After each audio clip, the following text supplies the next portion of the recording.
Ang intense ng mga kaganapan ngayon sa abot kamay na pangarap sapagkat magugulantang si Zoe sa mga sasabihin sa kanya ni Justin. Dito nga ay magkakakomprontahan sila Justin at Zoe, at dito nga ay sasabihan siya ni Justin na wala siyang makukuhang mana sa lolo Pepe niya dahil sa hindi naman daw siya nito kadugo. Samantala matapos nga ang ginawang pag-utos ni Don Pepe kay Kin ito para hanapin ang kanyang apo, ay malalaman niya ngang buhay pa ang anak ni Giselle.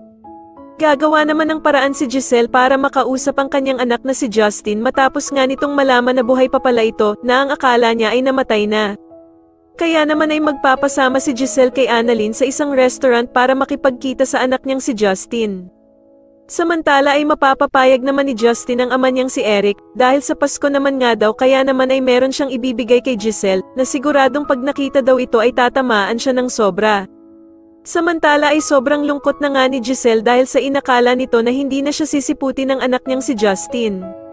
Ngunit nang makarating na nga si Justin ay masayang yayakapin sana siya ni Giselle pero hindi siya papayag na yakapin siya nito. Dito nga ay may biglang ibibigay na ipit si Justin sa ina niyang si Giselle na binigay daw nito sa kanya noong bata pa siya. Kaya naman ay masayang sasabihin ni Giselle sa kanya na siya pa nga daw ang nagkabit nito noong bata pa si Justin.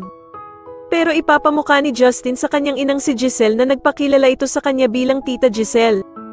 Kaya naman ay mag-iiyak si Giselle at sasabihin nga nito na pinagsisisihan na daw niya ang lahat ng nagawa niyang ito kay Justin.